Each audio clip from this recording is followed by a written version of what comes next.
ज्ञान में आए थे तब उतनी चंचलता नहीं थी। फिर 4 अवस्थाओं में से गुजरते हैं तो शूटिंग होती जाती है, रील खुलती जाती है और इंद्रियों की चंचलता भी बढ़ती जाती है और याद की प्रैक्टिस भी बढ़ती जाती है। तो पहली इंद्रियां कौन सी है जो बहुत चंचल होती है? आंखें। आंखें बहुत धोखा देती है। मुरली में बोला है चेक करना चाहिए शाम को सोते समय, सारा दिन भी चेकिंग करनी चाहिए। मेरी आंख ने कितनी बार धोखा दिया, 10, 20, 50 भूले तो रोज ही करते होंगे। फर्स्ट क्लास पुरुषार्थी होंगे तो 10 बार करते होंगे, मीडियम होंगे तो 20-25 बार करते होंगे और थर्ड क्लास पुरुषार्थी होंगे तो 50 भूले भी सारा दिन में दृष्टि की चंचलता की जरूर करते होंगे।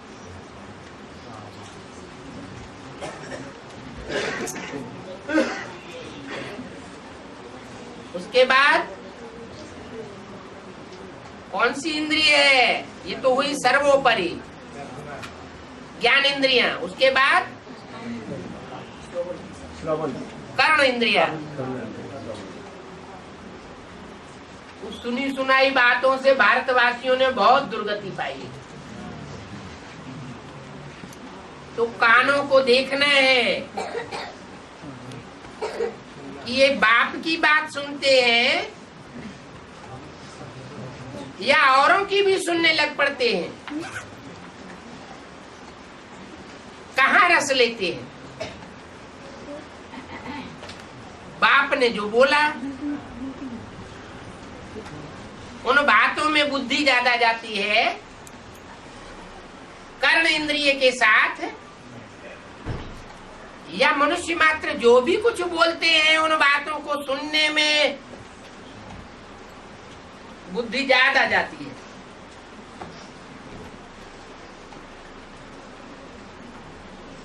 अगर बाप के अलावा और दूसरे से भी ज्ञान सुनते हैं, जो बाप की बातों को काटने वाला है, क्रॉस करने वाला है, तो ऐसा ज्ञान सुनने वाला व्यभिचारी जरूर बनेगा, क्योंकि कान से संग का रंग लगता है,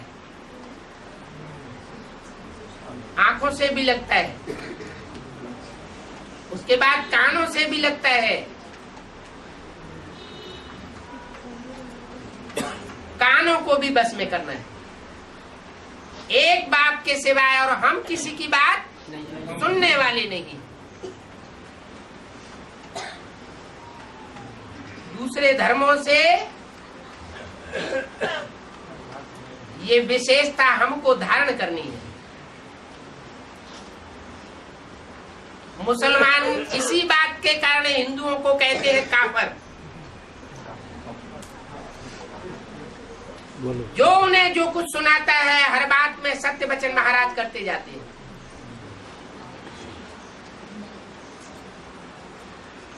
और नीचे गिरते जाते हैं। दूसरे धर्म की आत्माएं कभी भी किसी की बात नहीं सुनती। जो भारत के देवताएं थे वही द्वापर युग से दूसरे धर्म पिताओं की बातें सुनते चले आए और दूसरे धर्मों में कन्वर्ट होते चले गए। हिंदू ही कन्वर्ट हुए हमेशा। जो दूसरे धर्म के होते हैं पक्के, जो द्वापर कलयुग में आने वाली आत्माएं हैं और दूसरे धर्म की आत्माएं हैं, वो कभी कन्वर्ट नहीं होती। भगवान बाप आएगा तब की बात दूसरी है, तब भी बाद में कन्वर्ट होंगी जब उनके मुखिया कन्वर्ट हो जाएंगे। इतने पक्के होते हैं।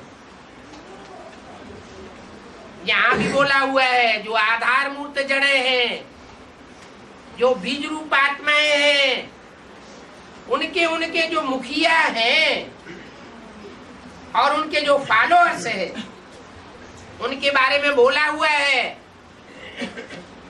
जो जिस धर्म का होगा वो उसी की बात मानेगा। और भगवान भी उतर आए और समझाया कि ब्रह्मा भी उतर आए तो भी ब्रह्मा की बात, प्रजापिता ब्रह्मा की बात नहीं मानेगा। साफ कह देते हैं। दादी जी को सीधा समझाओ, आपकी बातें सब अच्छी है लेकिन हम मानने वाले नहीं है। इससे क्या साबित हुआ कि जिस धर्म की दादी होंगी उसी धर्म के वो पक्के हैं। तो कान कच्चे हैं या पक्के हैं? कच्चे हैं। उनके कान पक्के हैं। ये गुण हमें विधर्मियों से लेना चाहिए, खास भारतवासियों को। कौन सा गुण? कि वो अपने धर्म पिता के अलावा और किसी की बात नहीं सुनते। और हमारा धर्म पिता 70 साल से बोलता चला आ रहा है और हम कितने परसेंटेज में मानते हैं और कितना परसेंटेज दूसरी बातों से, दूसरों की बातों से प्रभावित हो जाते हैं। तो कान भी कंट्रोल में रखना है। देखना है कि कान दूसरों की बातें तो नहीं सुनते हैं, बाप के सिवाय दूसरों की बातों से तो प्रभावित नहीं हो जाते हैं।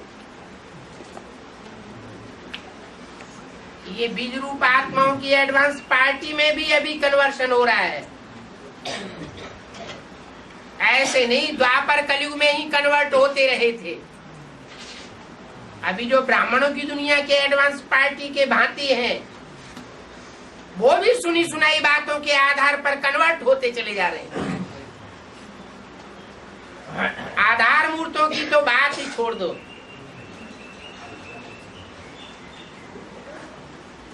वो तो कन्वर्ट होते हैं और कम कलाओं के नारायण बनते हैं, जिनका भारत में कोई गायन नहीं है। और जो उनके फॉलोअर्स होते हैं वो सतयुग में, त्रेता में प्रजा तो बनती है, लेकिन वो भगवान की बातों पर कोई गौर नहीं करती। भले डायरेक्ट भगवान उनको सुनाए तो भी उनके ऊपर कोई असर नहीं पड़ने वाला। तो कानों को भी देखना है। ये कान व्यभिचारी तो नहीं बनते हैं, ऐसे नहीं कि कामेंद्रियां ही व्यभिचारी बनती है। सब इंद्रियों का यही हाल है। व्यभिचारी बनने से नीचे गिरते हैं। कान के बाद नाक। नाक क्या करती है? नाक जो घ्राण इंद्रिय है, उसमें सबसे तीखा जानवर कौन सा होता है? कुत्ता। वो सूंघा सांगी बहुत करता है। इसने क्या किया? ये क्या कर रहा है?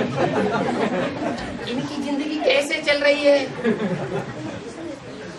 सबकी लूप होल से देखता रहता है, सूंघता रहता है।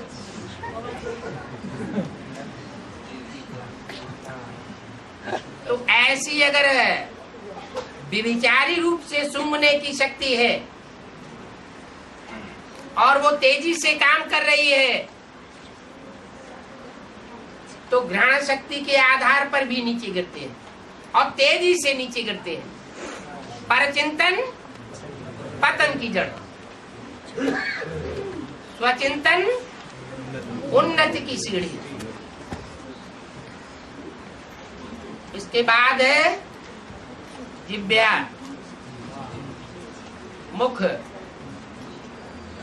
तो दूसरों से सुनी सुनाई बातें हैं, उन पर विचार नहीं किया ये कितनी राइट है और कितनी रंग है, कितनी मुरली के अनुकूल है और कितनी मुरली की भाषा के प्रतिकूल है।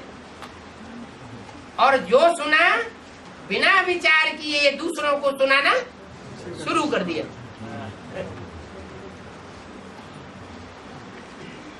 सदगुरु निंदक ठौर न पावे, इतना बड़ा पाप बन जाता है।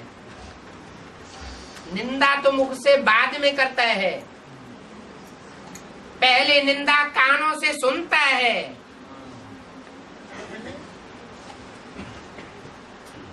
तो कान से भी विकर्म, मुख से भी विकर्म होता रहता है। उल्टा उल्टा ज्ञान सुनाने लग पड़ता है। और ऐसा उल्टा ज्ञान सुनाने वाली आत्माएं देवहन में आकर के ऐसा करती है। उन्हें ईर्ष्या पैदा होती है कोई से, तब दूसरों की ग्लानि करती है। खुद पुरुषार्थ में उतना आगे नहीं बढ़ पाती कमजोर होने के कारण, तो ग्लानि का रास्ता अपना लेती है।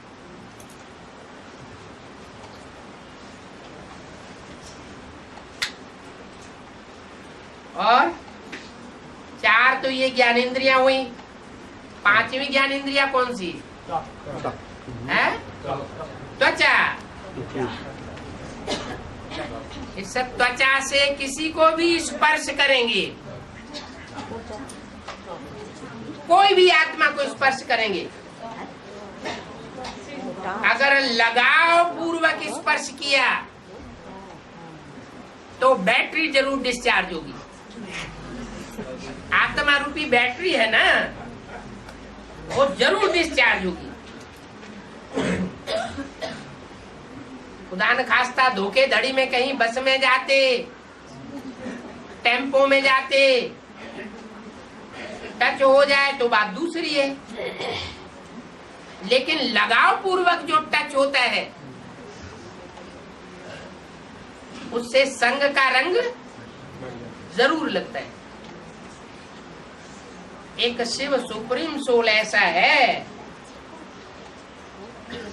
जिसको कोई भी प्रकार का संग का रंग नहीं लगता। बाकी राम कृष्ण से लेकर जो भी मनुष्य आत्माएं हैं, इब्राहिम, बुद्ध, क्राइस्ट या उनके फॉलोअर्स, सबको संग का रंग लगता है।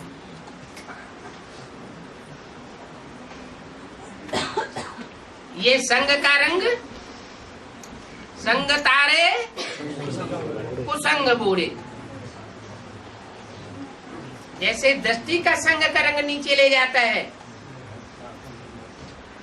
वैसे ये पांचवी इंद्रिय का संग का रंग भी नीचे ले जाता है। इसलिए बोला, क्या बोला? एक शिव बाबा दूसरा न कोई, एक से सदगति और अनेकों से दुर्गति। सदगति दाता एक है और दुर्गति दाता अनेक है। तो ये तो हुई ज्ञान इंद्रियों की बात। अब कर्मेंद्रियां तो है ही नीचे नीचे वाली, नीचे स्टेज वाली। उनकी तो बात ही मत पूछो। बाबा ने तो इशारे में बता दिया कि मनसा में कोई पाप हो जाता है तो उतना बोझ नहीं चढ़ता, लेकिन अगर कर्मेंद्रियों से कोई पाप हो जाता है तो 100 गुना दंड उठाना पड़ता है। और ये तो लाजमी है। कोई भी पाप कर्म की बात पहले मन के अंदर आती है, संकल्पों में, बाद में दृष्टि में आती है। फिर वाचा में आती है और फिर कर्मणा में भी आती है। अगर उसे बीच में रोका नहीं दी गया, लगाम नहीं लगाई गई मन को, तो वो जबरियन आगे बढ़ा ले जाता है। इसलिए बोला कि बाप के खजाने जो मिले हुए हैं उनके तो मालिक हैं ही संगम युग में, लेकिन ये भी देखना है कि हम स्वराज्य के कितने मालिक बने। ये 10 इंद्रियों के ऊपर और मन रूपी 11वीं इंद्रिय है, ये भी जड़त्वमयी है। इसकी लगाम को, अगर बुद्धि की जो लगाम है, अगर उसको कस के नहीं रखा तो ये मन रूपी घोड़ा गड्ढे में जरूर ले जाएगा।